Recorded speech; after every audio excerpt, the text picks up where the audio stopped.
Корпорация «Норма». Молчит уже 20 минут. Он знает координаты? Неизвестно.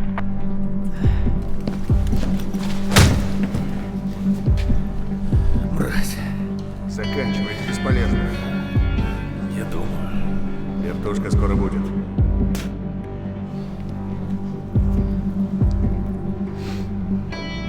Объект готов к контакту. Я с ним еще не наигрался.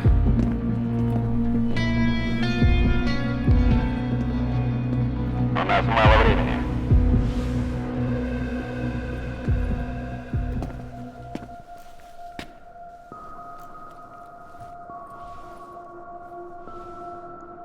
Все может закончиться быстрее. Просто скажи, где мы можем вас найти? Тут недалеко есть кофейня. Тебе там латте понравится.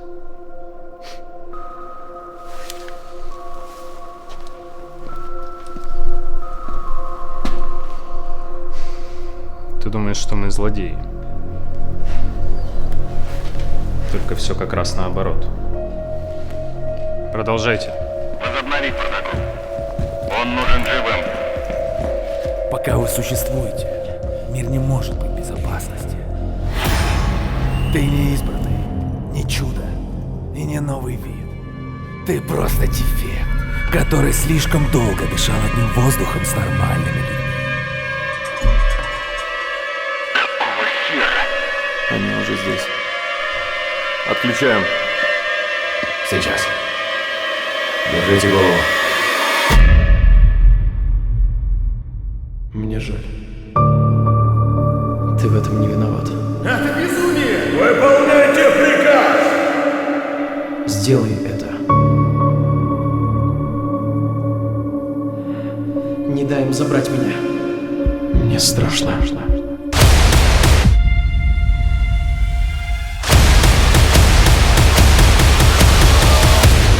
Увидимся на той стороне.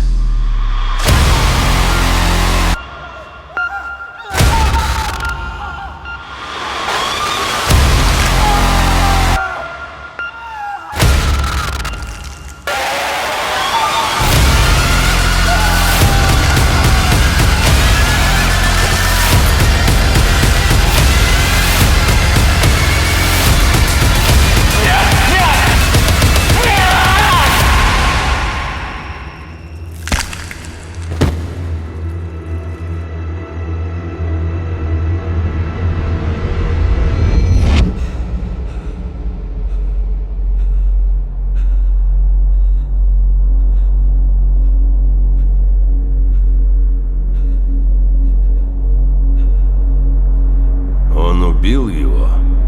Надеюсь, вы понимаете, что сделали. Устранил утечку. Если они попадут в неправильные руки, начнется война. Теперь он знает, на что способен. Молитесь, чтобы он был на нашей стороне.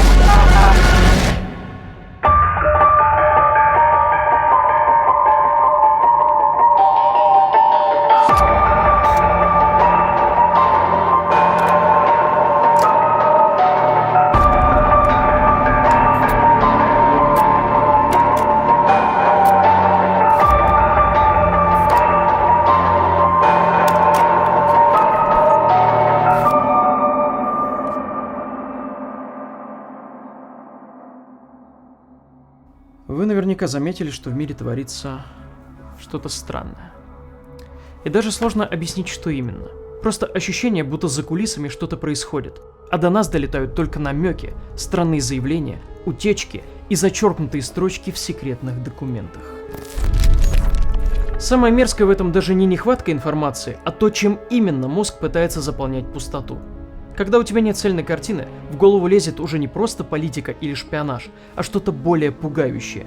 Тайные программы, технологии, о которых никто не должен был знать, контроль наших действий, скрытые эксперименты над сознанием и другая полная чушь. Похоже на обычное начало этой рубрики, да? Сейчас будет что-то в духе «ну да, люди напугались, напридумывали себе ерунды, а я тут, чтобы все объяснить». Но проблема в чем? то, над чем еще вчера все дружно ржали, внезапно начинает выглядеть не то чтобы правдой, но уже и не таким бредом. Так, интересно. Документы начинают рассекречивать. Теории заговора, которые раньше звучали как чушь собачья, вдруг начинают подтверждаться. И ты сидишь и думаешь, подождите, а что если за всей этой шизой действительно скрывалось что-то серьезное? И я вижу, вы заинтригованы. Понятное дело, сейчас в целом сложно найти человека, который не думает, что правительство от него что-то скрывает. Но что если все куда страшнее? Вдруг проблема не в том, что правительство знает правду и прячет ее от нас, а в том, что оно само не знает, что происходит. И не меньше нас этого боится. Приготовьтесь узнать, как люди с доступом к самым страшным секретам решили, что за пределами привычной реальности скрывается нечто, что можно использовать в своих грязных целях. Вы окунетесь в мир засекреченных правительственных экспериментов, наделявших солдат сверхспособностями.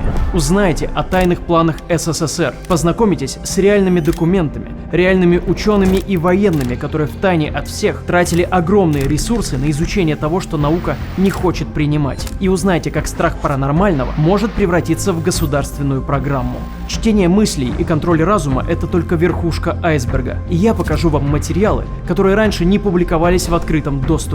Это может показаться очередной конспирологической байкой. Но поверьте, когда изучением такого начинает заниматься само государство, вот тут начинаются по-настоящему очень странные дела. Дела, в которые мне не стоило соваться. Проект Старгейт. Секретное оружие.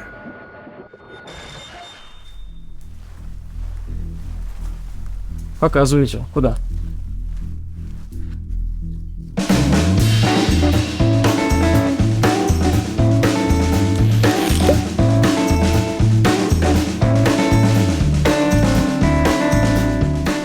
Итак, результаты следственного эксперимента. Ни первый, ни второй экземпляр не нашел вариант рядом с адекватной стоимостью техобслуживания. То ли дело третий участник, который пользовался сервисом autospot.ru. Сервис Autospot позволяет узнать заранее стоимость ТО для вашего автомобиля, сравнить цены и рейтинги сервисов на карте и выбрать оптимальный вариант. Тут можно найти скидку до 80% на все виды работ. А запись занимает пару кликов и фиксирует цену. А среди предложений есть как проверенные сервисы, так и официальные дилеры, что особенно актуально для автомобилей на гарантии. Скачивайте мобильное приложение или переходите на сайт Autospot. Ссылка в описании.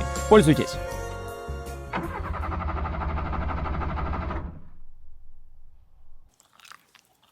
Че смотришь? Я поэтому на ТО и еду. Лучше подскажи, что делать. Хоть для чего-то пригодились. Давай быстрее там! В этом конверте лежит фотография. Что на ней изображено? Какое-то место? Или предмет? Что вы видите? Это какая-то чушь, скажете вы. Как можно увидеть то, что тебе не показывают? А вы на секунду отбросьте здравый смысл и попробуйте мысленно проникнуть внутрь конверта. Предупреждаю сразу, получится только у особо одаренных. На данный момент в мире существует всего несколько сотен человек, которые могут без проблем узнать, что тут лежит. Для остальных это покажется какой-то магией или фокусом. Потому что они еще не знают, что однажды подобные эксперименты проводили военные, для которых это не просто шутка, а умение, которое может спасти жизни. Что находится внутри, мы узнаем в конце видео.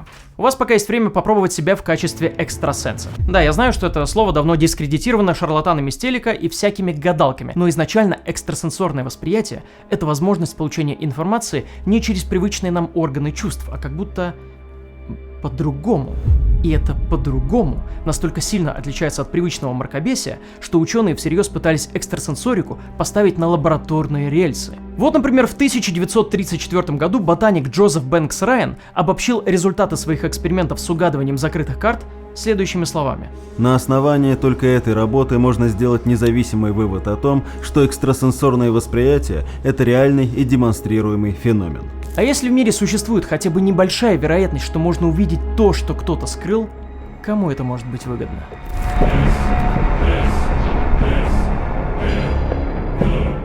Как бы это ни было странно, но СССР и правда очень сильно повлиял на парапсихологическую историю. В 1920-х годах русский невролог Владимир Бехтерев совместно с артистом цирка и дрессировщиком Владимиром Дуровым ставили над животными телепатические опыты. Они мысленно внушали собакам заранее задуманные действия, и по их мнению это работало. Чуть позже присоединяется Леонид Васильев, психофизиолог, изучавший возможности телепатии уже на людях. Он, наверное, и является самой главной фигурой в паранормальной сфере того времени. времени, как-никак один из отцов-основателей. И это было, мягко говоря, опасно для него. Мы ведь говорим про СССР, где была четкая материалистическая линия. Атеизм, культ науки, борьба с религией, суевериями и всей этой нематериальной темой. Эзотерика и мистицизм как будто бы уходят в подполье. Телепатия и парапсихология тоже по логике должны это делать, но все исследователи телепатии говорили, что это чистая физика и нормальное явление. Хотя для комиссии это все еще было мистицизмом. Каким-то образом после войны Васильеву удается опубликовать книгу «Таинственные явления человеческой психики» и продать огромный тираж. Это становится хитом. О телепатии потихонечку начинают говорить не только обычные люди, но и научное окружение. И тем не менее, по словам самого Васильева, он хотел бы продолжить исследование, но ему за этот поступок конкретно досталось, поэтому не вариант. Но чтобы что-то поменялось, нужно какое-то невероятное событие. И оно происходит. На стол Васильеву попадает конверт из Парижа. В декабре 1959 года во французском журнале «Консоласьон» появляется интересная статья некого Жака Бержье о том, что американцы исследуют телепатию, и все это очень секретные технологии. Через несколько месяцев в другом уже научно-популярном журнале Science et Vie журналист Жераль Мессадье продолжает тему, утверждая, что первая в мире атомная подводная лодка USS Nautilus поддерживает телепатический контакт с военной морской базой, потому что других форм связи просто нет. И эта мысленная передача сигналов работала. Вы вообще понимаете, насколько такая информация все меняет? Во время холодной войны и гонки вооружений кто-то пытается в чем-то преуспеть? Это мы еще посмотрим. Васильев после получения информации из Парижа начал действовать.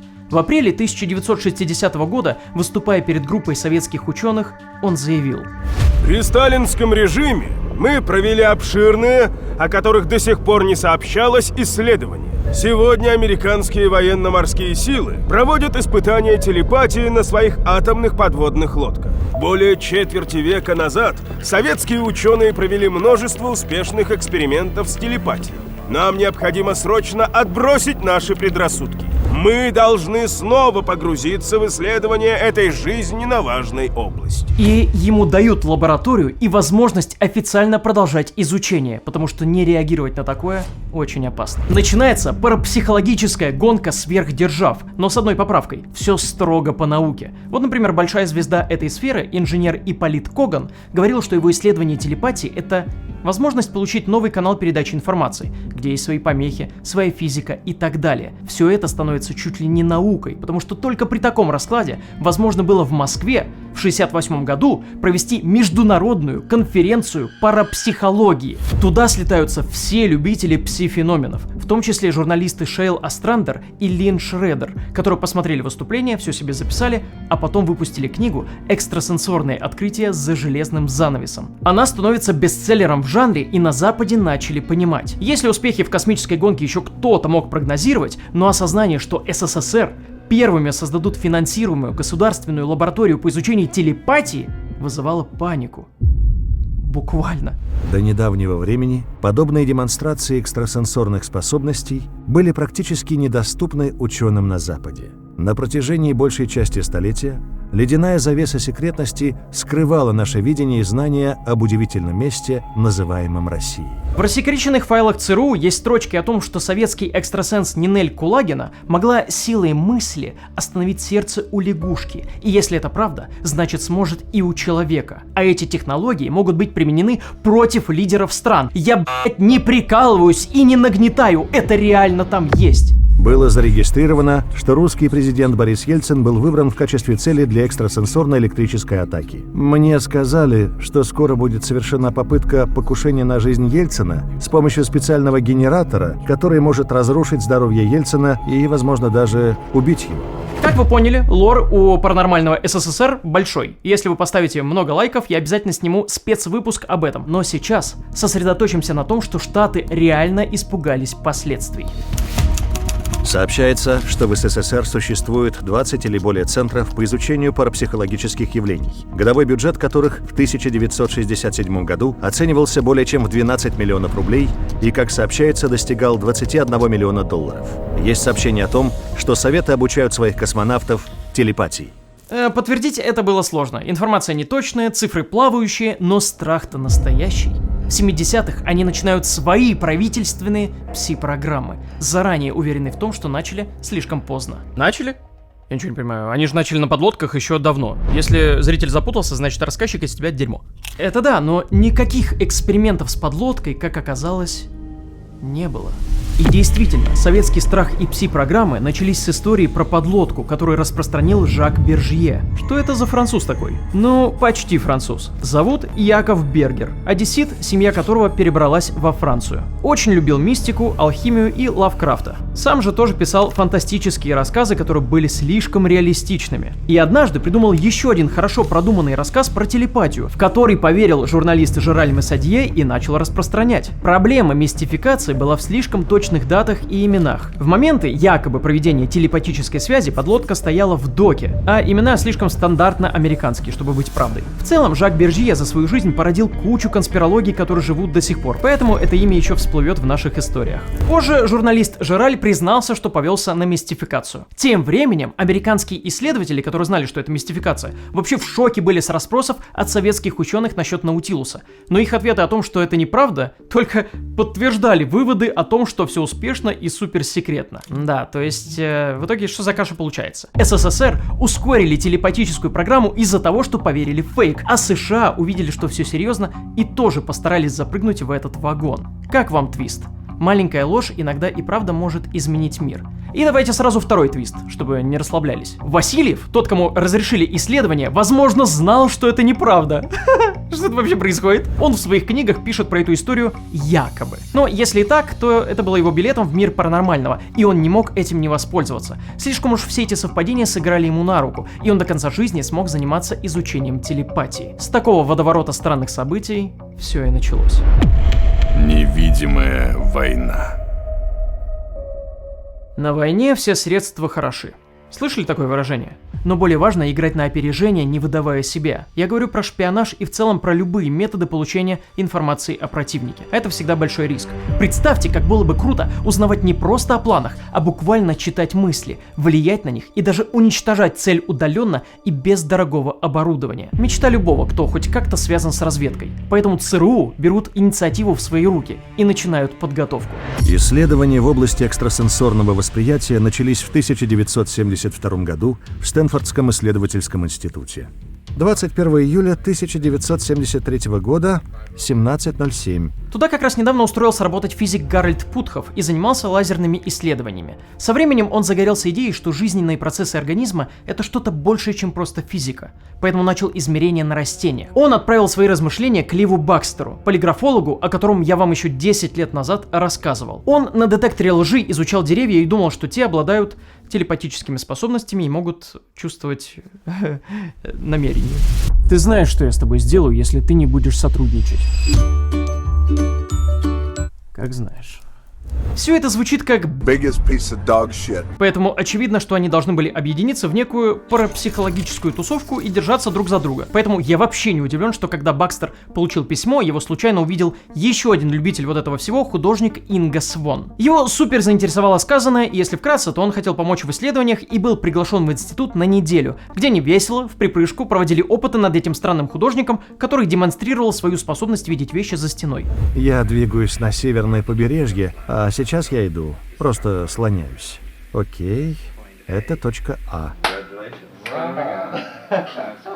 Все это фиксируется и распространяется по институту, и вы можете подумать, что такое бывает только в фильмах, но спустя несколько недель в этом месте появляются двое людей в черном, с этими отчетами в руках, и просят объяснений. Это было ЦРУ.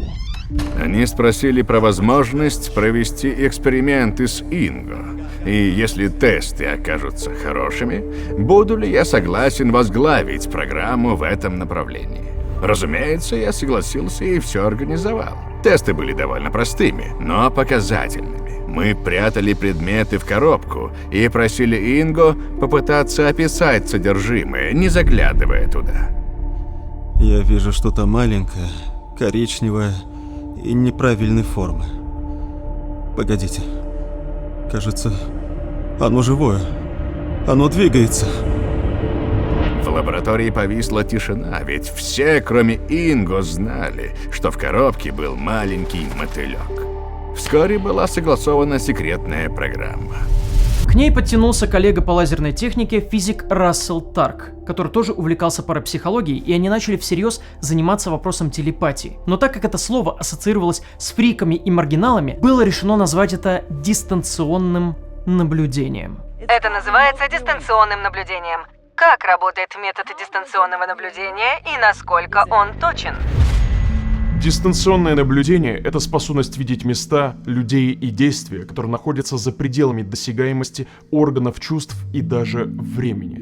Не через камеры, не через спутники и не через подслушивающие устройства. Сверхчеловек может описать то, что спрятано за стенами, границами и грифами секретности. Комнату, в которой никогда не был. Человека, которого никогда не видел. Объект, который официально не существовал. Или еще даже не был построен. Скептики называют это фантазией, потому что им страшно признать. Расстояние придумали картографы, чтобы продавать атласы. А мозг — это не мясо в черепе, а антенна, которую нам просто запретили включать. Официальная наука, конечно, делает вид, что ничего этого нет. Очень удобно, потому что если признать дистанционное наблюдение реальным, придется признать и другое. Наши мысли не заперты в черепе. Сознание может покидать тело, а любая тайна в мире — это не сейф, а плохо прикрытая дверь. Поэтому таких людей называли шарлатанами и сумасшедшими. Но военные быстро поняли, что это может работать как разведка без спутников и без опасных заданий. Поэтому над такими людьми начали проводить опыты, чтобы создать самых эффективных суперсолдат.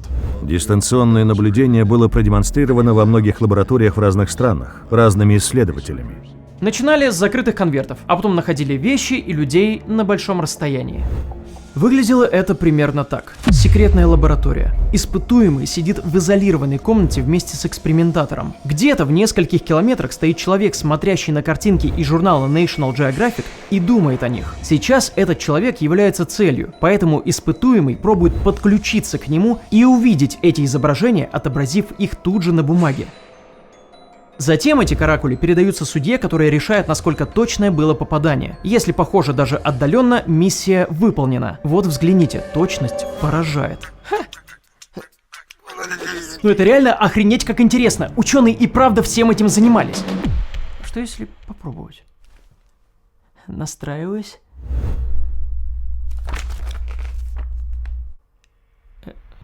Погодите. Что? Кто здесь? Я думал, ты сдох. Дункан жив. На том свете скучно, как в твоих расследованиях. Зато теперь у меня есть крутая стальная нога. Потерял в бою? Ты что, глухой? Я же говорю, вот она. И вообще я занят. Пытаюсь найти вирус, который разом убьет всех тупиц.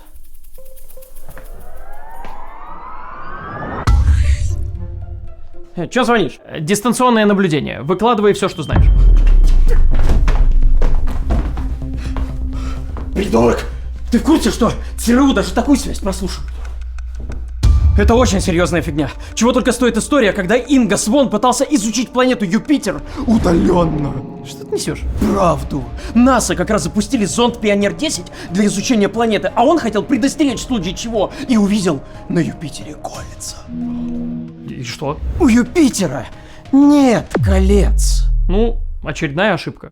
Ты очередная ошибка. Все так подумали. Он тоже подумал, что обшибся. Над ним даже астрономы ржали. Пока в 1979 году зонд Voyager 1 эти кольца не обнаружил. Не смешно тебе, да? Он был прав. Эти все есть в секретных документах файлы. Ну, вообще-то это правда было странно. На тот момент был сделан вывод, что дистанционное наблюдение работает, хоть и с ошибками. Данные действительно публикуют в одном из самых престижных научных журналов Nature. Журналисты тоже начинают интересоваться. Да они в тот момент даже подумать не могли, что эту способность можно натренировать. Сейчас, подожди.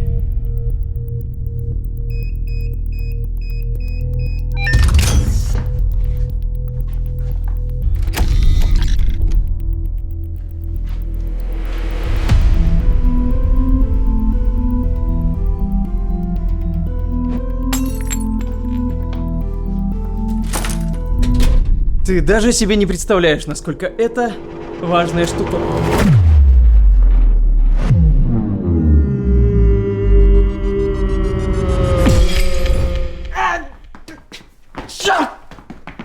Что у тебя там происходит? Быстрее. Я не должен так тупо сдохнуть.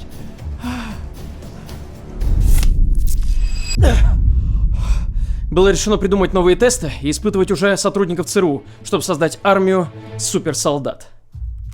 Дистанционное наблюдение – это одна из самых древних и распространенных форм экстрасенсорного восприятия, а также одна из самых труднообъяснимых. В 1973 году была запущена программа ScanAid – сканирование по координатам, которые выдавались испытуемому. Протокол этого эксперимента предполагает, что я, как экспериментатор, зачитываю список координат. А он называл то, что там находится, и результаты просто башню срывали, поэтому пора было подавать горяченькое – шпионаж за русскими. Я даже зарисовку сделал. Чтобы определить полезность дистанционного наблюдения в рабочих условиях, был проведен эксперимент с целью на очень большом расстоянии – исследовательском центре в Семипалатинске, СССР. Наблюдением занимался гражданский, которого зовут Пэт Прайс. Его иллюстрации были слишком точны. Расположение зданий и особое внимание уделено крану, который там на самом деле был. Оба результата были получены экспериментаторами двойным слепым методом. Получается, у них не было никаких сомнений, что это работает? Сомнения — инструмент нищих. У них появлялось все больше клиентов. Военно-морской флот США, НАСА. Все хотели суперсолдат к себе в штаб, потому что они могли найти заложников и пропавшие самолеты. Ну и бредятина. Не веришь словам президента, сучка? В 1976 году вы пообещали, что в случае избрания на пост президента расследуете сообщения об НЛО из Розуэлла и выясните, не было ли попыток их скрыть. Вы этим занимались? Ну, в каком-то смысле да. Я стал лучше понимать, чем занимаются наши спецслужбы. В Центральной Африканской Республике потерпел крушение небольшой самолет. Мы не могли его найти. Директор ЦРУ пришел ко мне и сказал, что связался с женщиной из Калифорнии, которая утверждала, что обладает сверхъестественными способностями. Она вошла в транс, записала широту и долготу, и мы направили наши спутники по этим координатам. Самолет был там. Президент! Это тебе не какой-нибудь там... не президент. Но это только начало. Можно ли установить причину авиакатастрофы, не побывав на месте крушения? Дистанционные наблюдатели утверждают, что это возможно. Мы сейчас находимся тут. В 1977 году уже армия США хотела к себе на вооружение супертелепатов. Поэтому начинается операция «Гондола Wish». На протяжении 20 лет мы получали постоянную поддержку от ряда ведомств – НАСА, армии, ВВС, которые помогали проводить эти эксперименты. Секретность нужна, потому что пошел слушок, что противник может использовать телепатию против них. Использовали? У меня документ о неразглашении. Я работал на русских. В 1977 году тебе сколько лет? Заткнись. Нас кто-то подслушивает. Тут никого нет. Клянись мамой. Ладно, я из ЦРУ. Я же говорил, ублюдки нашли нас. Я сваливаю из города. Да что ты такой нытик, это просто моя работа. Так, давай по делу, иначе мы перейдем в другой мессенджер. Исходя из моей информации, существует несколько видов погружения в телепатическое состояние. Первый вариант – закрыть глаза, сосредоточиться и переместиться в нужное место, как мы сейчас общаемся.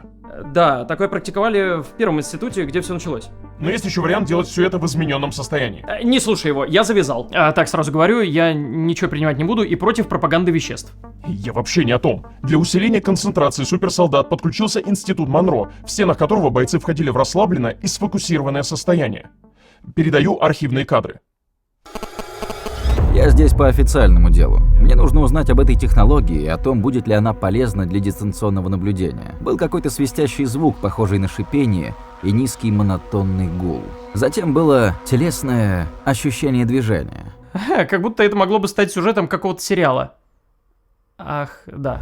Очень сраные дела. Создатели сериала, помимо проекта «Монток», вдохновлялись и этими программами. В документах прямо пишут, что иногда использовалась сенсорная депривация. Это когда тебе ограничивают внешний шум для большей концентрации. Прямо как в тех сериях. Там стояла странная кровать, встроенная в стену. И он сказал мне лечь на ту кровать и надеть наушники. А еще они делали эксперименты Гансфельда. Я после этого в психушке пару дней полежал, пока не сбежал. Это вообще сраная жуть. Берется 2 шарика для пинг-понга и...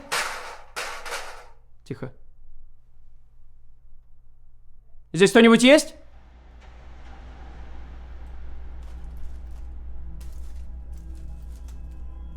Кладу трубку.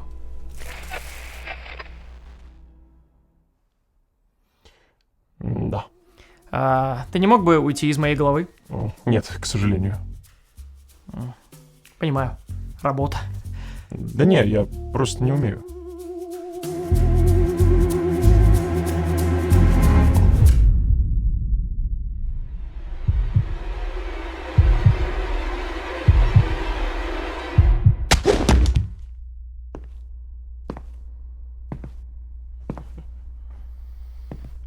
Дон Калависта, детка.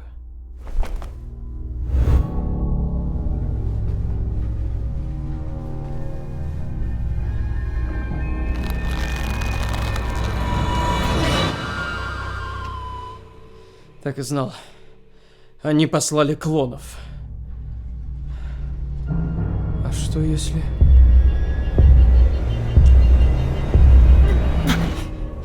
А нет, показалось. Ну ладно, насчет сенсорной депривации экспериментов Гансфельда я сниму для вас отдельный ролик на второй канал, чтобы вас этим не перегружать сейчас и не распыляться, потому что это вообще отдельная тема. Следите, там много видео вышло, которые, я уверен, вы пропустили. А недавно там возродилась рубрика «Антология обмана». А мы едем дальше.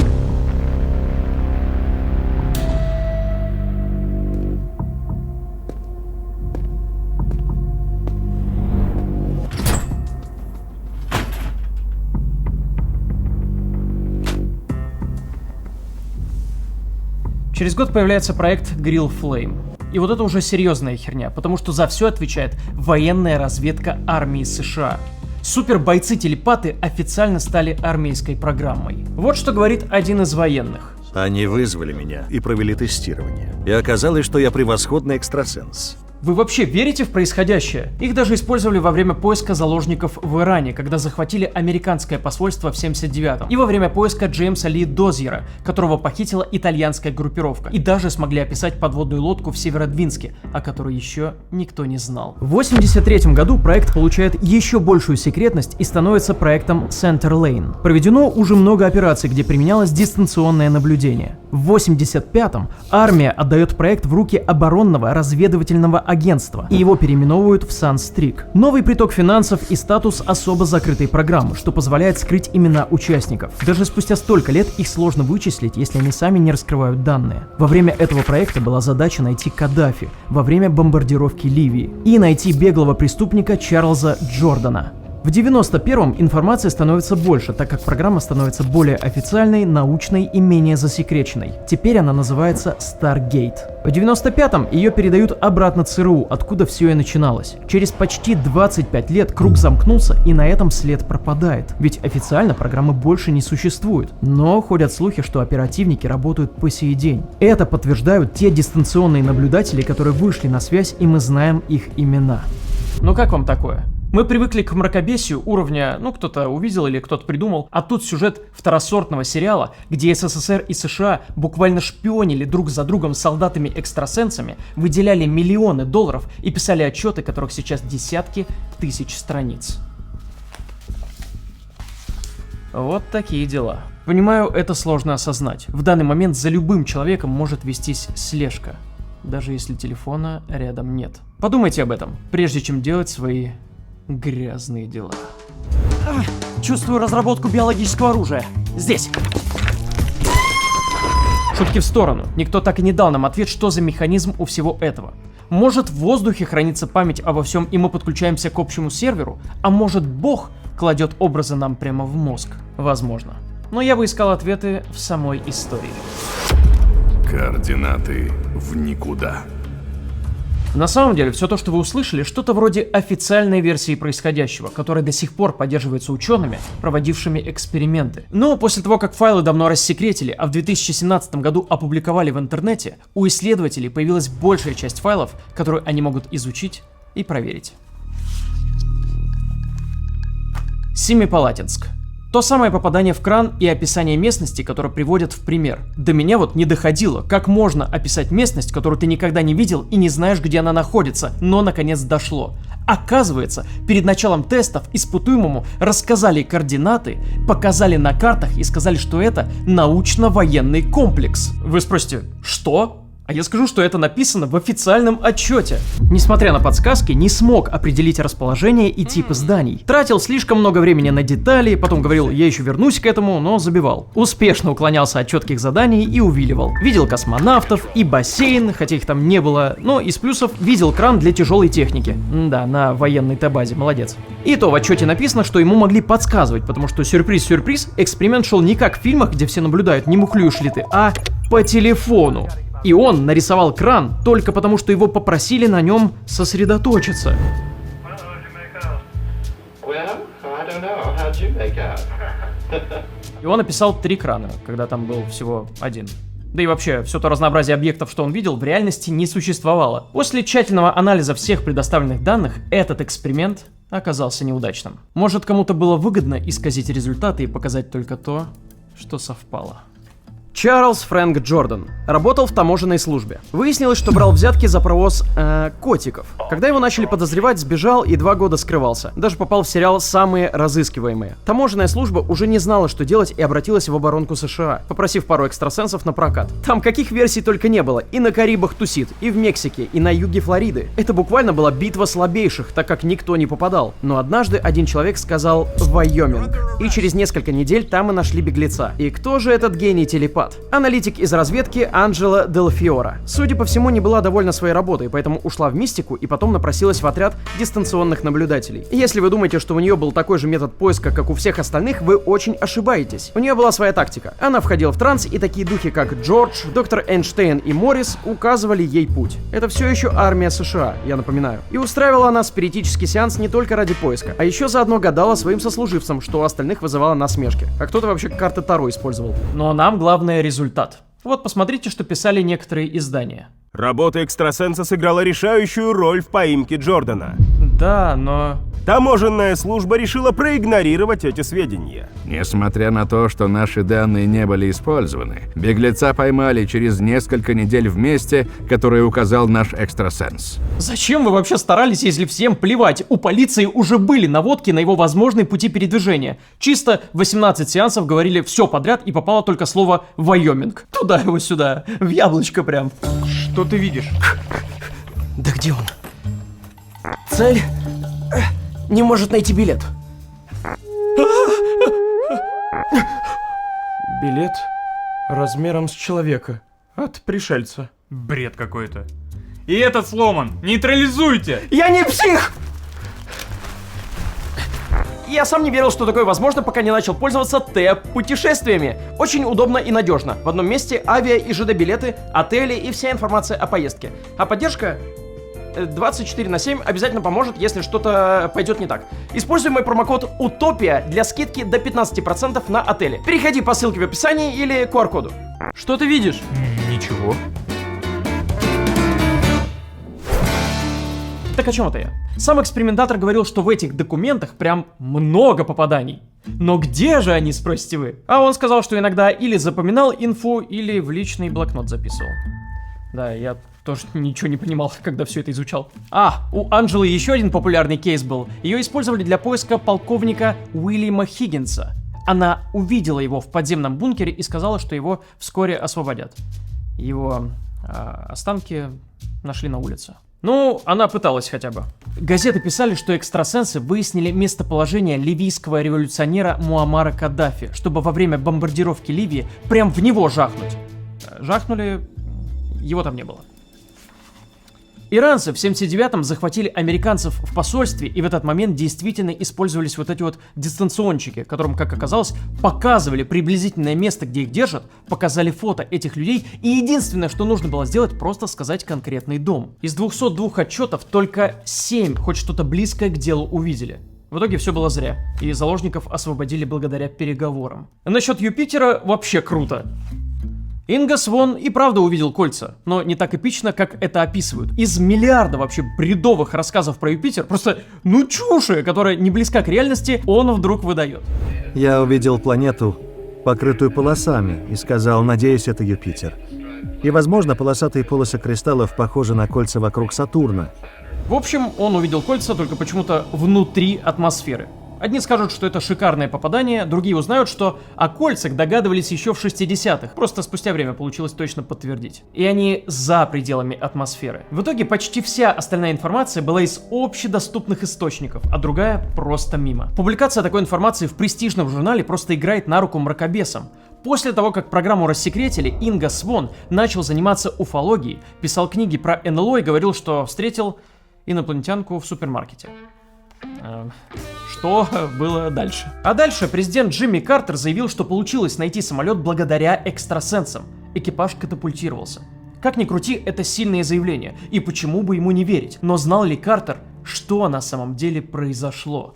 Все началось со служебной записки внутри проекта, где говорится, что экстрасенс дал координаты и название страны, где, возможно, самолет упал. Далее история уже мутирует. Картер говорит, что самолет уже с секретными документами. Потом его нашли и нашли тела на борту самолета, что противоречит начальной версии. В интервью 2005 года говорит, что самолет был маленький, двухмоторный и вообще он все воспринял со скептицизмом. Далее мутация не заканчивается. В пересказах экспериментаторов это уже Ту-22. Не маленький самолетик, а тяжелый сверхзвуковой. А что это вообще был за самолет, нам не раскрыли в принципе. В общем, это изначально служебная записка без каких-либо утверждений, которая просто обросла кучей говна.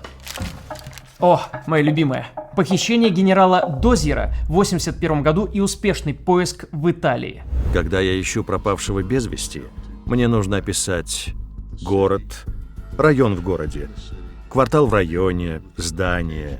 Все эти детали должны быть очень точными. Экстрасенс сказал, что генерала держат в каменном доме с красной крышей. Тем временем Италия. Спасибо, чел. Точнее и не придумаешь. Серьезно, это что вообще за подсказка? Это все равно, что сказать, что преступник сидит в сером доме в Москве.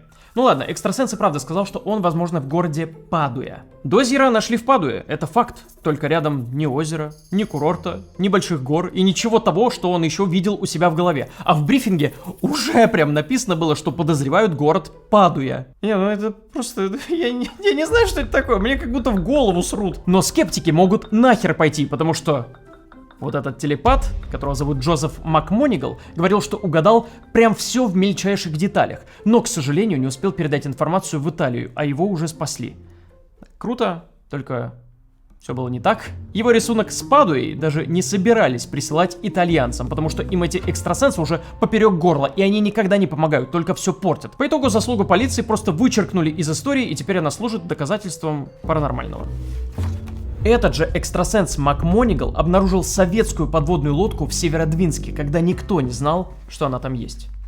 Ну, типа. В 1979 году действительно была серия сеансов по секретному объекту в Северодвинске, где он сказал, что видит что-то похожее на палубу подлодки. И опять же, в чем восторг, если разведка уже подозревала, что она там стоит? Взять тот же документ 10-летней давности, где сказано, что следят со спутников и что там стоят подлодки. Это вообще не новость. Скорее всего, они хотели дать хоть какое-то задание, чтобы у бездельников была работа. Но вместо определенного утверждения получили миллиард бредовых рассказов и неуверенную строчку про палубу подлодки. Да, мы знаем, чувак, это буквально тут написано.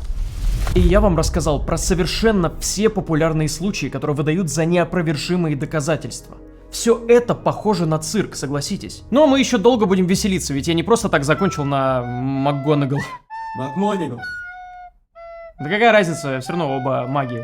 Причем, кстати, буквально. Это, грубо говоря, нулевой пациент. Тот дистанционный наблюдатель, с которого началась военная часть всего этого. И давайте узнаем, что с ним не так.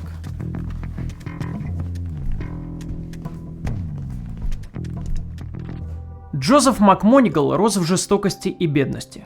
Обнаружил у себя экстрасенсорные способности еще в детстве и думал, что они его защитят. Затем армия, тяжелые ранения во Вьетнаме, звание старшего уоррент-офицера, а после этого его взяли в проект Stargate как наблюдателя номер 1. После отставки и сворачивания программы открыл компанию по развитию экстрасенсорных способностей. И работал телепатом на фрилансе, вы не поверите кем, лозоходом. Только без палочек этих. Искал силой мысли, нефтяные скважины и так далее. Также утверждал, что экстрасенсорика работает вне зависимости от времени. В смысле, ему время не помеха. Он и в прошлое окунулся, увидел, что мы не от приматов, а скорее от морских выдр. И вообще мы были созданы в лаборатории существами, которые потом покинули планету. И в чем он не прав. И будущие события видит, кстати, тоже, каков молодец. Например, предсказал вакцину от СПИДа и временные татуировки, которые заменят ношение одежды. Все это еще до 2006 года должно было сбыться. Что-то я, видимо, пропустил. Хотя я тупой, он же не сказал, в какой из временных линий. Мой косяк. С другой стороны, когда я увидел исследование, где он дистанционным наблюдением проник внутрь электрона, подумал, что косяк был все-таки его. А вообще, мне нравится, что он самокритичный. В интервью говорил, что 98% дистанционных наблюдателей фрики. А у меня есть калькулятор. Если учесть, что всего на вооружении армии было за все время, даже не одновременно, 23 таких персонажа, то сам МакМонигал Тоже фрик наполовину. Зато честно. Но знаете, что самое милое во всем этом? Он поделился инсайтом, что результаты тестов держали в секрете от экстрасенса. То есть испытуемый не знал, попадал ли он в цель. Знаете, почему так? Чтобы он не расстраивался и не ловил тильт.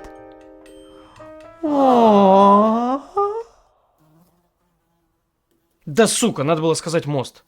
Да, это очень и очень странный человек. В его голове просто бардак. То он говорит, что правительство сэкономило сотни миллионов просто потому, что использовали дешевых наблюдателей, а не дорогую технику. Чуть дальше пишет, что метод никогда не использовался сам по себе, только в связке с другими методами, а потом пишет, что правительство не использовало их находки. Что, блядь? Но это все слова. Самого главного телепата хотелось бы и протестировать на самом деле. Однажды он пришел на ТВ-шоу в Лондоне, чтобы всем все доказать. И прямо здесь сидит один из лучших специалистов в мире, который работал на людей в НАСА, Джо МакМонигал.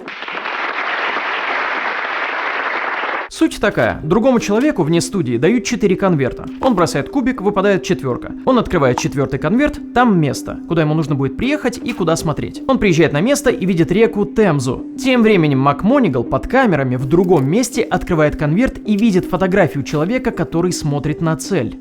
Я пытаюсь сконцентрироваться на нем и понять, что это такое. Он погружается в этого человека, чтобы увидеть его глазами. Он видит воду, видит мост. Склейка. Он едет на место, видит воду и мост. Все угадано. Садись 5. Люди, конечно, в восторге, очевидно. Так он все правильно сказал. Извинись. Извините, что я тупой и не понял задание. Я-то думал, нужно смотреть на то место, которое было в конверте, что и делал человек, смотря на электростанцию. Вот я дурилка. А оказывается, надо было смотреть по сторонам и искать мосты в Лондоне, где их днем с огнем не сыщешь. Его 1000 раз проверяли правительственные учреждения США в строгих лабораторных условиях. Да, обычно, когда я попадаю в цель, информация, которую я предоставляю, верна примерно на 85%.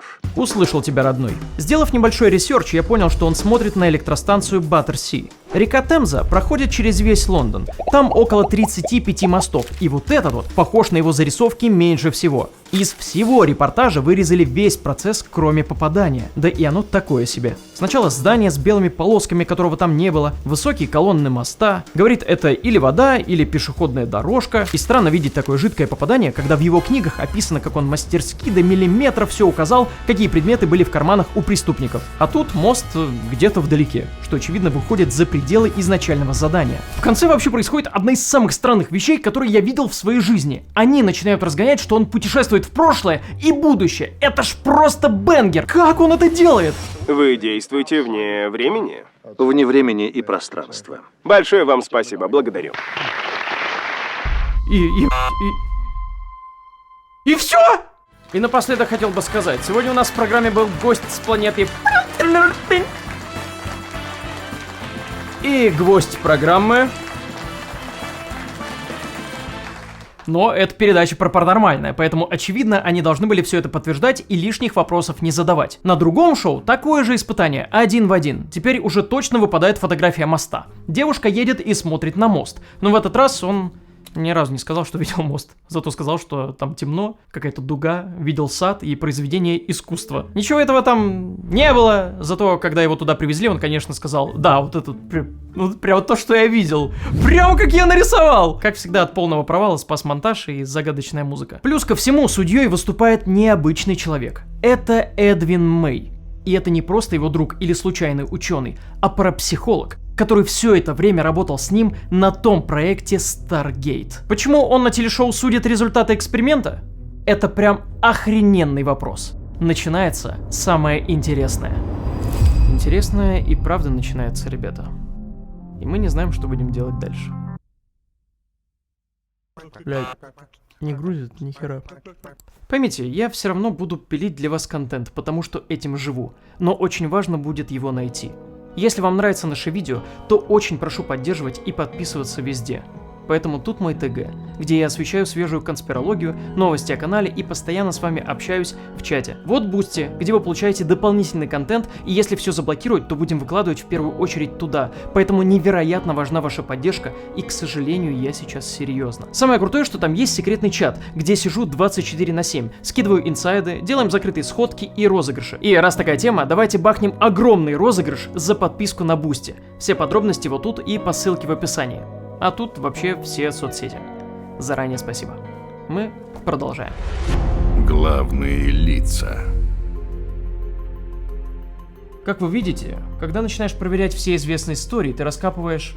Нет, не разоблачения. Скорее несостыковки, спорные моменты, и начинаешь понимать. Все было не так, как нам рисуют в куче видосов и новостях. Джо МакМонигал – не что иное, как готовый продукт. Солдат номер 1. Витрина, которая в реальных тестах из себя ничего не представляет. Я смотрел шоу, где он в Японии нашел пропавших людей. А ты сколько нашел пропавших людей? Тупорылое чмо! Видимо, так же, как и он. Ни одного. Потому что все эти шоу подгоняются под результат и сделаны так, чтобы вас развлечь. И, конечно же, к этому не привлекаются следователи. Камон, его там называют агентом ФБР, а он там в жизни не работал. Промахи выдаются за попадания, а люди находятся, потому что их фотографии показывают по телевидению. Но если он и правда мог искать людей силой мысли, это хуже вдвойне, потому что вместо того, чтобы помогать полиции и горюющим семьям, он пишет книги и ходит по подкастам миллиард раз. Но зачем вся эта дезинформация? В чем тут вообще выгода? Настало время познакомиться с теми, кто собрал этот цирк.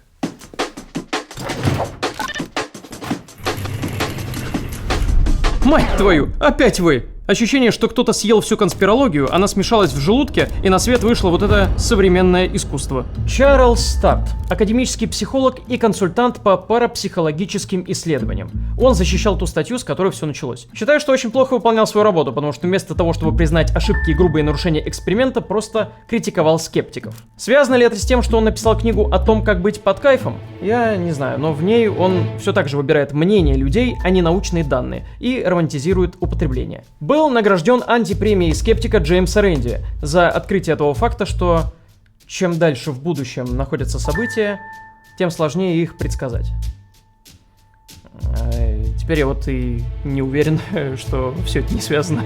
Альберт Стаблбайн, генерал-майор, отвечал за разведку армии США в 80-х, когда к ним попали телепаты. Из-за него программа встроилась в бюрократическую систему, потому что он в нее поверил и максимально вдохновился. Настолько, что требовал, чтобы все телепаты умели гнуть ложки силой мысли, а сам пытался пройти сквозь стены. После отставки продолжил всем этим заниматься. Отрицает вакцины и ГМО, но не НЛО, потому что прям ищет их. Даже основал фонд, где борются за правду. Там же продается вода с серебром, которая лечит от ковида. Ну, раз уж мы говорим о военных, то Луи Элизондо. Ты ж мой родной. Сколько мы вместе уже прошли, помните? В 2019 году запустил волну НЛО-истерии. Ему все поверили, потому что он бывший военный. А недавно в Конгрессе выдавал круги систем орошения за летающую тарелку. Люблю его, но мало кто знал, что вообще-то он тоже боец невидимого фронта. Буквально невидимого, потому что работал на удаленке и искал людей своими мыслями вместе с Путховым. Точнее, он сам так говорит. Документального подтверждения этому нет, к сожалению. Мы знаем о многих, но он в сделку не входил. Или данные пока не найдены. Но лучше бы вы ему поверили. Видели, какие банки? Больше всего из его книги мне понравился момент, как он астрально проецировался в спальню террориста, чтобы предстать перед ним в образе ангела и встряхнуть его кровать. Вот это он ему взбучку устроил, конечно. Проблема его в чем?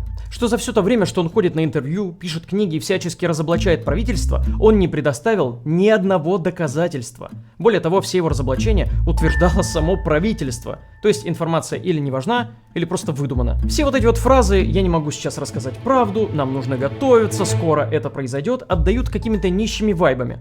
Или говори как есть, или заткнись уже нахрен. Нет, ну а что, так действует каждый информатор-разоблачитель. У меня есть такая информация, просто обосретесь. Ну и где она? В книге. Я прочитал, там то же самое, что есть в интернете. Между строк, брат. Между строк. И, наконец, мы добрались до тех людей, с которых все началось.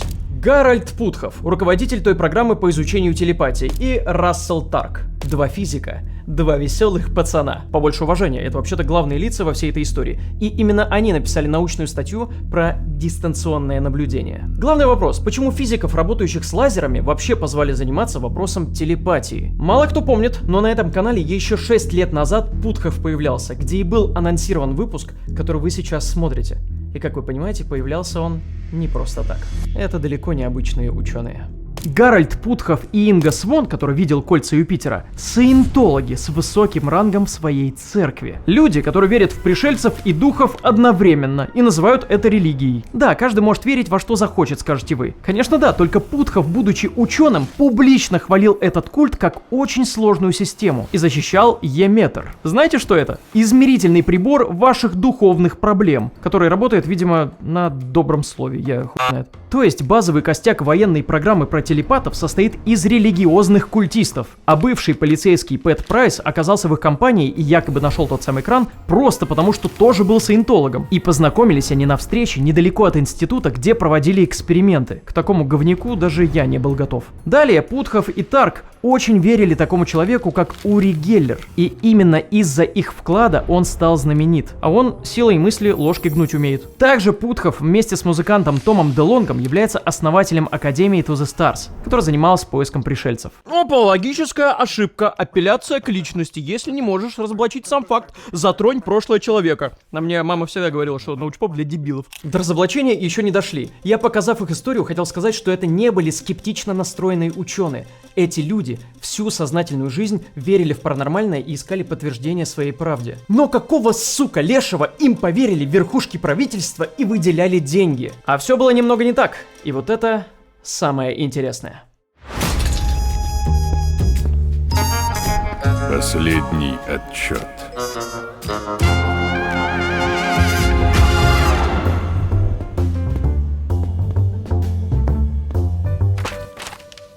Как я уже сказал, в 1995 году след Старгейта пропадает.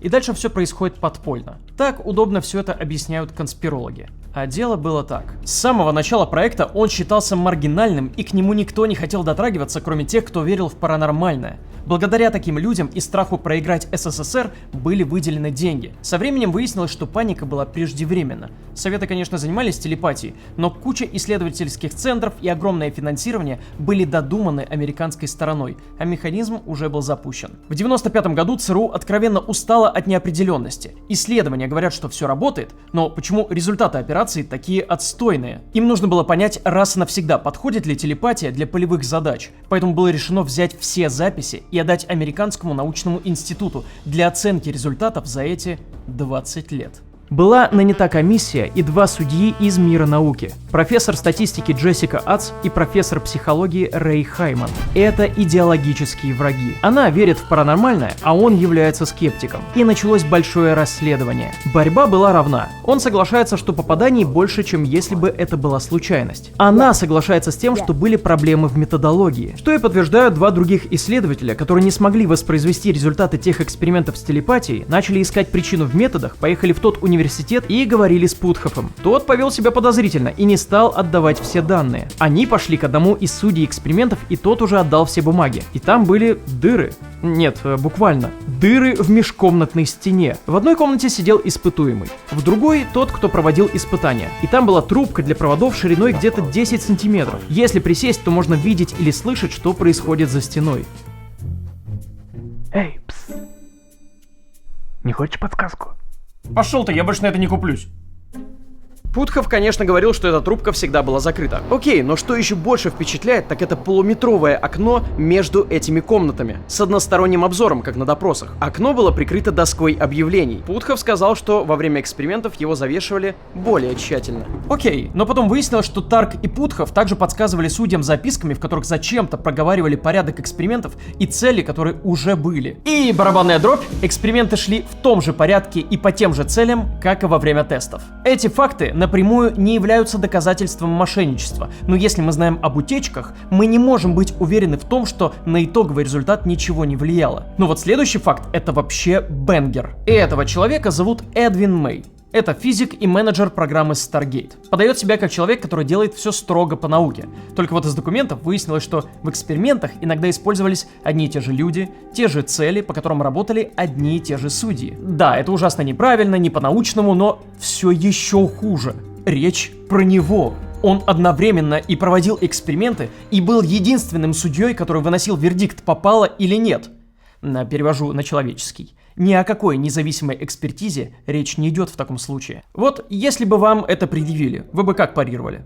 Можете не думать. Любой ответ будет лучше, чем то, что он сказал. Такая необычная процедура обусловлена тем, что я знаком со стилем отдельных наблюдателей. Например, если наблюдатель говорит о мостах, я, зная его, могу понять, что под мостом он подразумевает любой объект, расположенный на воде.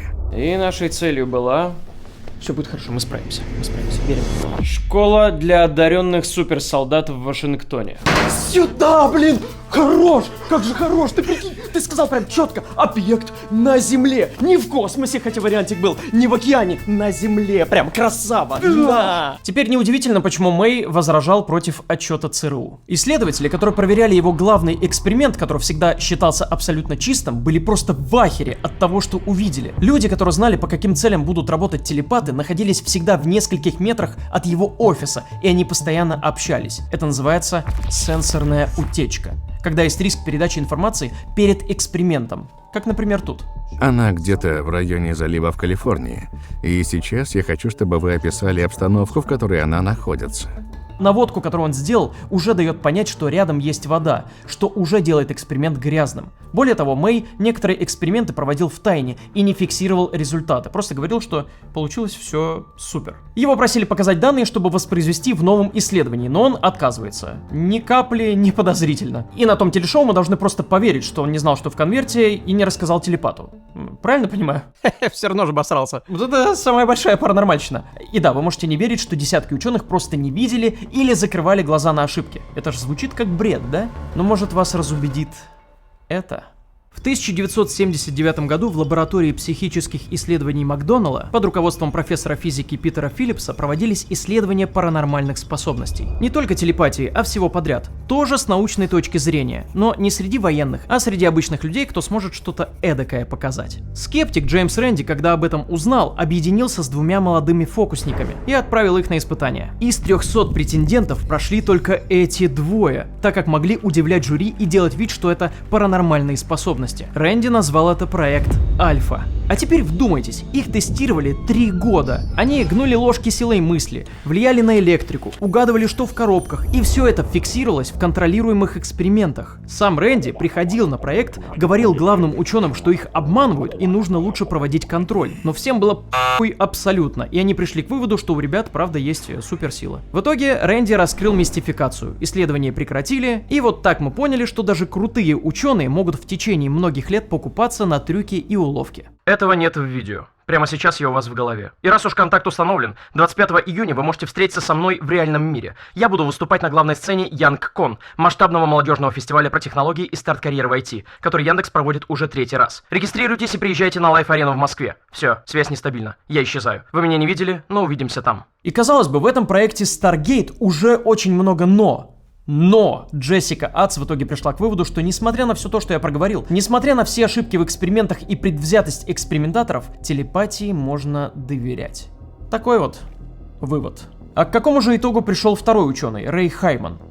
К полностью противоположным. Слабые результаты и невозможность все это подтвердить. Ничья. Все эти данные собрали в кучу и отдали ЦРУ. Те посмотрели и сказали. Если учесть, что ни в одном из случаев предоставленная информация не использовалась для разведопераций, а данные оказались расплывчаты, мы приходим к выводу, что дальнейшее использование дистанционного наблюдения в операциях по сбору разведывательной информации нецелесообразно.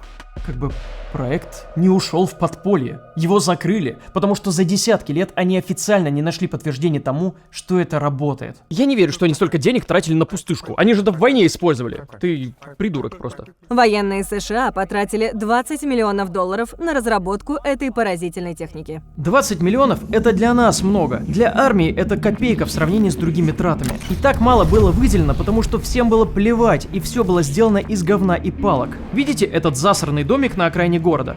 Это штаб-квартира для дистанционного наблюдения во время поиска людей в Иране. Там стояла печатная машинка, туда приносили конверты и говорили: ну, найди что-нибудь, пока мы будем со спутника искать. Были проведены тысячи экспериментов, в ходе которых наблюдатель что-то рисовал и устно описывал то, что видел. Какие-то очень неточные совпадения, общие сведения, но ни одного прямого попадания за все время.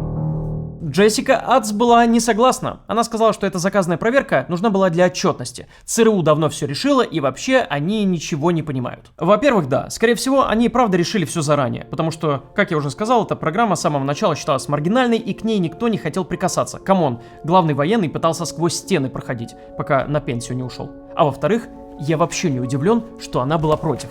Она в этом же году публиковала исследование по экстрасенсорике совместно, с Эдвином Мэем. Я бы удивился, наоборот, если бы она сказала: ну да, что-то прям дерьмо, а не исследование. Пойду свои тоже удалю. В дальнейшем она выступала судьей МакМонигла на одном из телешоу. Очевидно, пришла к выводу, что он попал точно в цель, хотя тот не попадал. В этой истории вообще совершенно все связано с предвзятостью. И это приводит к одной из самых фундаментальных проблем, которая затрагивает совершенно каждый ролик на этом канале. Проблема воспроизводимости экспериментов, одного из центральных критериев науки. В чем суть? Каждое научное исследование подразумевает негласный договор между экспериментатором и аудиторией. Читатель видит только то, что написали, то есть специально показали. И они могут только поверить, что все было сделано по уму, что никто не был предвзят, подкуплен и что все было честно. Что оборудование не дало сбой и что никто не сошел с ума и не саботировал исследования. Это касается даже любого видео или статьи. Вот с чего вы вообще взяли, что я нашел правильную инфу? Когда кто-то обнаруживает, что химик начал с грязных пробирок, он не может быть уверен в выводах химика и должен задаваться вопросом о другом, пока не обнаруженном загрязнении.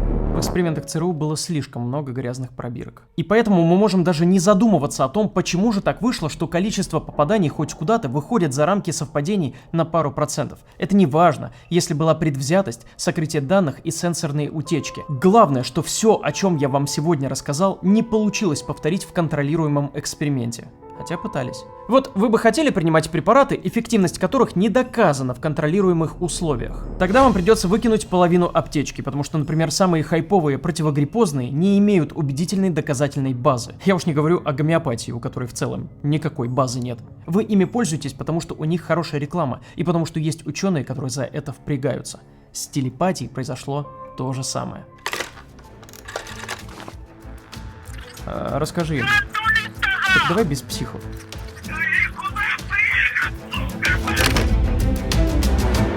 Архив невозможного. Брэд Хантер. Отдел несовершенно верных утверждений. Ну, привет, мои доверчивые научпопки.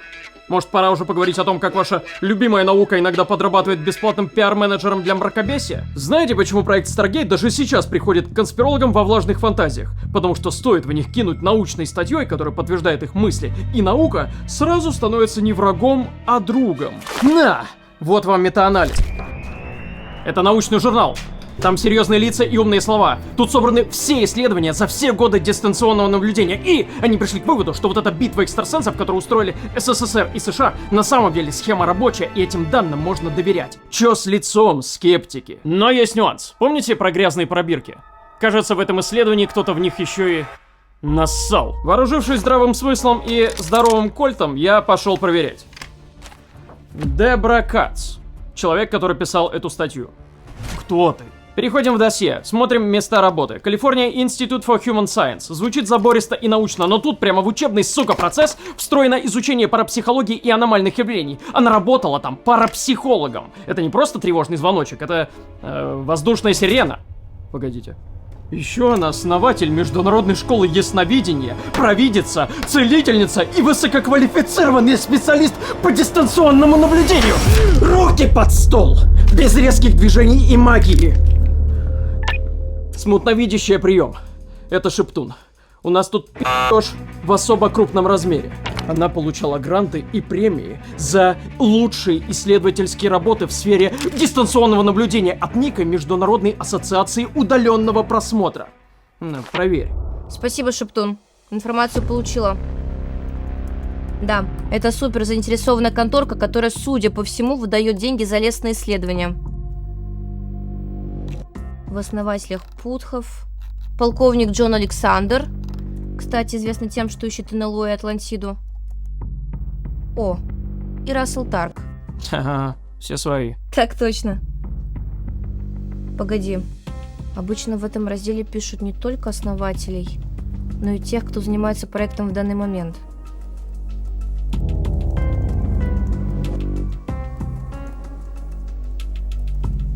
Захожу на сайт Wayback Machine. Да, тут есть сохраненный образ сайта год назад. Бинго. Дебра Кац. Она являлась президентом компании с 22 по 25 год. Ствол мне в кобуру.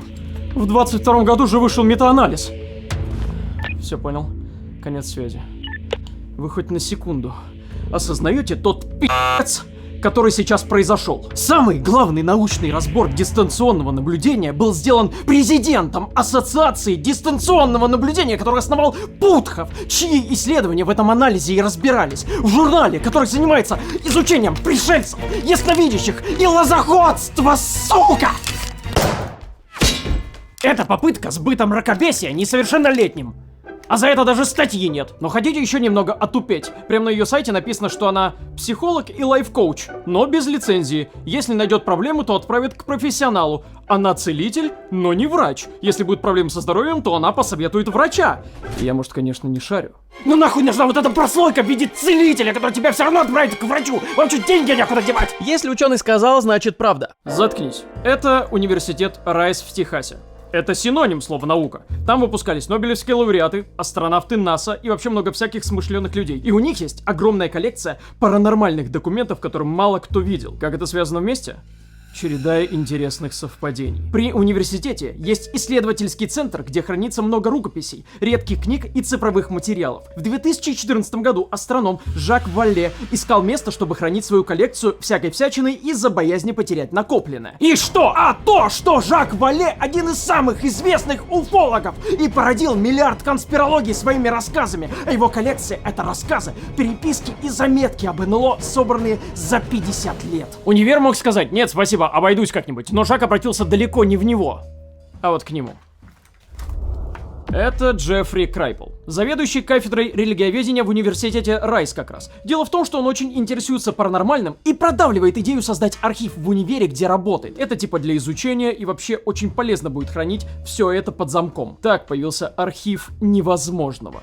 И казалось бы, ничего плохого нет, если бы не 3 «но». Первое. Это сработало как манок для фриков. Все захотели передать туда свои файлы. Ведь, согласитесь, довольно круто, когда твоя коллекция переписок с теми, кого похищали пришельцы, попадает в крупный научный университет. Туда же передает коллекцию тот самый Эдвин Мэй, который, как оказалось, не только судил результаты наблюдений, а еще и снимал все это на видео все время. Я захотел получить эти секретные материалы, но не смог, так как они нахрен закрыты! Ничего не понял. А не Крайпл ли говорил? Идея засекретить все и держать в тайне – это полная противоположность академическим исследованиям. Так знания не добывают. Так добывают дезинформацию. Тогда какого мне не дают доступ? Я сейчас буду О, ответили и все отправили. Ладно, эта предъява снимается. Респект, что после подтверждения личности все-таки передаете материалы независимым исследователям с целью изучения и критики. Тут 20 гигабайт видео и документы. Балдеж. Мы это уже раскидали по всему ролику в характерной рамке, поэтому наслаждайтесь тем, что раньше не публиковалось. Я мечтал увидеть, как проходили тестирования и на каких аппаратах, и я увидел.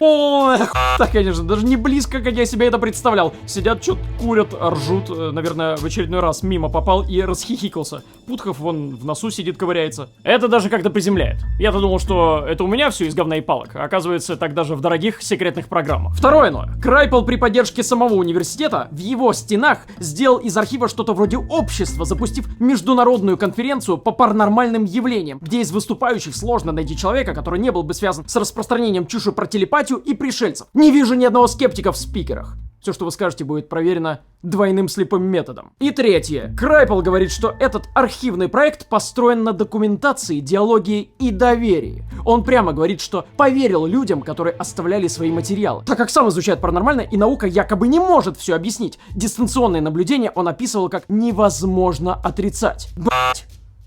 Возможно. Я же это как-то делаю, и университет ваш может это отрицать. И когда на конференцию приперлась куча уфологов, надо было сказать: закрыто, идите нахуй, и дверью хлопнуть. Потому что ставить доверие выше исследований, предоставлять научную площадку для людей, которые утверждают, что были на месте крушения летающей тарелки и сперли оттуда запчасти, это вообще... Блин, как... Что это вообще? Вы когда-нибудь смотрели сериал «Теория большого взрыва»? Я не перевожу тему, просто там играла актриса Майям Бялик. Недавно узнал, что она, оказывается, еще и настоящий нейробиолог. Это круто. И у нее есть популярный подкаст-канал, где она зачем-то, будучи ученым, лезет в псевдонауку и дает людям высказываться на тему телепатии в ЦРУ, ауры, пришельцев среди нас и так далее. Она могла бы им говорить: а ну не с места, вы окружены фактами. Но вместо этого все обсуждается на серьезных щах. И я уж не говорю о десятках подкастеров без ученых степеней, которые дают высказываться всем подряд. Ты против свободы слова? Я правильно понимаю? Свобода слова? Да пусть говорят что угодно. Зачем давать микрофон каждому фрику? Конференц-зал в универе или канал — это не нейтральная штука. Он легитимизирует. Ты просто посадил человека в кадр, киваешь ему головой на его охуительные истории, и вот всем кажется, что перед нами не городской сумасшедший, а спорная, но интересная точка зрения. Так называемый инсайд. Я ща блевану, реально. Даже если его осуждают, сидят, скорее всего, это бы ему больше веса придало, потому что он стал ближе к науке. Понимаете, о чем я? Даже такая мелочь, как вера в то, что мы можем силой мысли что-то сделать, приводит к печальным последствиям. Однажды было исследование, как толпа людей дистанционным просмотром пыталась предвидеть колебания курса на валютном рынке. У них на всех было 56 тысяч долларов, осталось 4 тысячи. Итог эксперимента, зато они это сделали ради общей цели, наверное. Эти экстрасенсы априори не могут быть полезны. Они могут только мешать, что постоянно и практикуют. В 2011 году такая же дистанционная наблюдательница увидела на одном сельском участке массовое захоронение. Типа многих людей убили и закопали. Репортеры тут же обвинили во всем живущую на участке пару. Полиция, расследование, раскопки. В итоге там даже намека на это не было. Суд обязал эту экстра-женщину выплатить паре почти 7 миллионов долларов. И это не единичный случай. Они дают ложные наводки. Говорят, что человек умер, когда он еще жив, и наоборот. И на все один ответ. Я занимаюсь поиском пропавших без вести. Это гораздо сложнее. Некоторые люди не хотят, чтобы их нашли, а некоторые хотят. Ой, как удобно. Но дальше хуже. Герберт Маллен убил 13 человек, считая, что некоторые жертвы телепатически разрешили ему это сделать. 19-летний Майкл Уокер убил родителей, потому что они отправляли ему послания телепатически. Стивен Марлоу выложил видео, в котором говорил, что боялся, что им управляют с помощью телепатии. Убил 4. Понятное дело, этим людям нужен был триггер, но легитимизация телепатии сделала только хуже. У нас мир и так слишком доверчив. Поэтому можете закидать меня гнилыми помидорами, мне похер, но я выступаю за то, что чем сильнее заявление, тем больше с него должен быть спрос. Ни о каком научном равноправии не может идти речи. Нахрен это? Экстрасенсы такие типа: а почему это для нас другие правила? Так может потому, что вы можете летать или общаться с духами, но не хотите показывать? На меня первую порчу навели 7 лет назад, сколько мне еще ждать? Нельзя даже задумываться о том, что телепат, гадал или гадалка честны перед вами. Нужно воспринимать их как профессиональных жуликов и проводить самые точные тесты. А если докажут, я изменюсь. Возможно, даже искренне. На этом все. И помните, вы имеете право хранить фейки, но не распространять.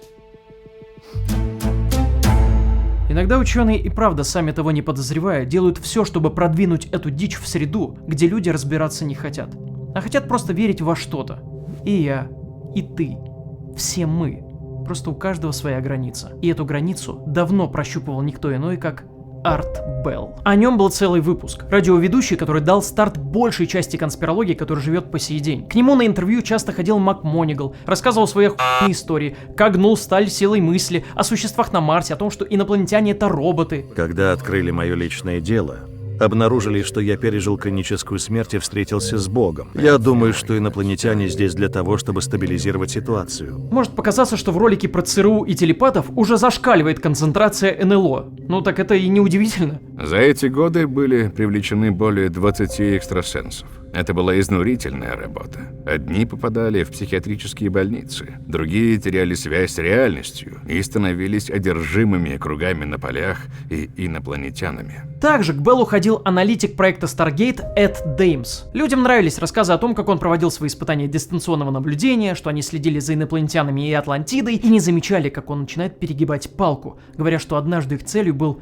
Иисус и Сатана. Миллионы слушателей по всей стране сидели с лапшой на ушах и просили добавки. Для массового зрителя Арт в те годы и правда популяризировал военную телепатию. Да так сильно, что это оставило на поп-культуре очень сильный отпечаток. Помимо «Очень странных дел» было множество отсылок в других вещах. Фильмы «Охотник на убийц», «Безумный спецназ», очень советую. Он чуть ли не пересказывает этот кринж в сатирической манере. Сериал «Мертвая зона», «Джон Доу», «Зло», игры «Psyops», «Second Sight», «Beyond Two Souls» и огромное количество видосов на ютубе и дурацких документалок. Среди блогеров, которые рассказывали об этой теме, единицы упоминают про прошлое участников и показывают исследования, что это не работает, и у них всегда меньше просмотров. Остальные подают это как правду, к моему сожалению, и этому есть несколько причин. Во-первых, это идеальный миф. Секретные документы, ЦРУ, странные рисунки, военные экстрасенсы, другие планеты и ощущение, что правду скрывали. Мы как бы становимся причастны к некой секретной информации и знаем чуть больше нормисов. Поэтому это откликается. Во-вторых, дезинформация, исходя из исследований,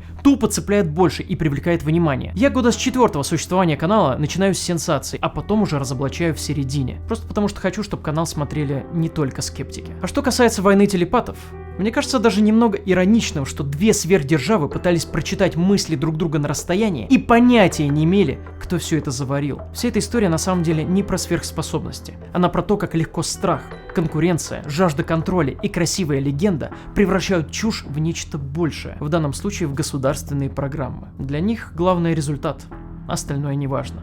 А если его нет, ну что ж поделать, можно даже ошибку не признавать. Этим пусть бедные занимаются. Ах да, чуть не забыл. Помните, я просил вас угадать, что в конверте? Там мост. Ну и моя фотка с пришельцем. Я думаю, что несколько человек все-таки смогли угадать. Значит ли это, что они особенные? Или может всему виной сенсорные утечки в виде моих подсказок на протяжении всего видео? Тут не то, что грязные пробирки, тут вся лаборатория обосрана была. Поэтому, когда видите громкое утверждение, начинайте подозревать. Особенно в наше время. Было бы, конечно, здорово, если бы за всем этим правда скрывалось нечто по-настоящему невозможное. Что сознание способно выходить за пределы тела. Что человек может видеть сквозь время и расстояние. Что где-то там действительно существует дверь, которую наука пока не научилась открывать. В глубине души нам всем нужно немного чуда. Да. Хотелось бы верить, что оно случится. Но верится с трудом. Спасибо за просмотр.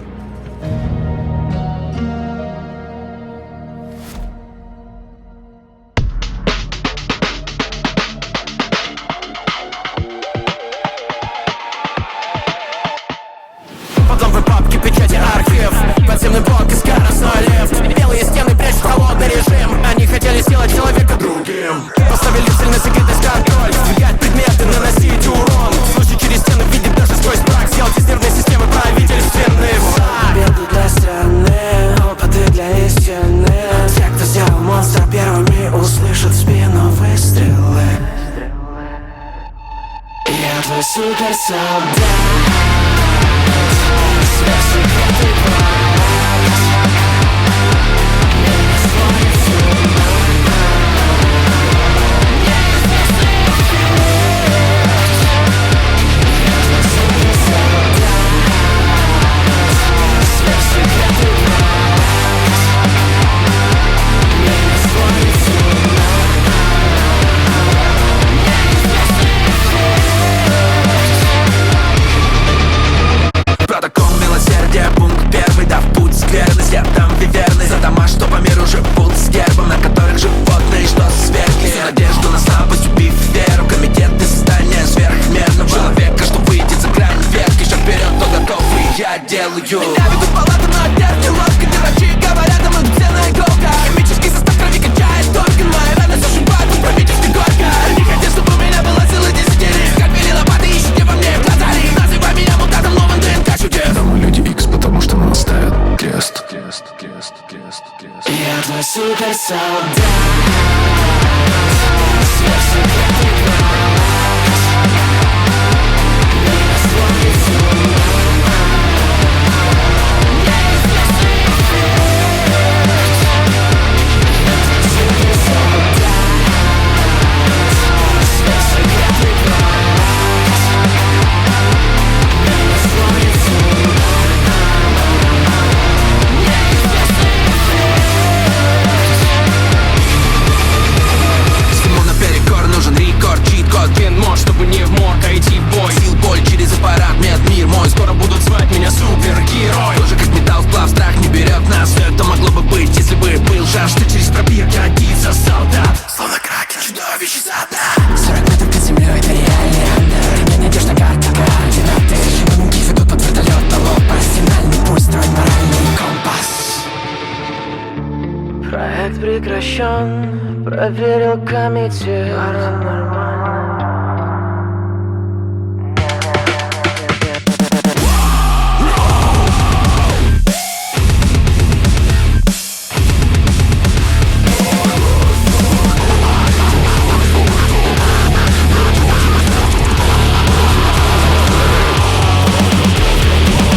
Я твой суперсолдат,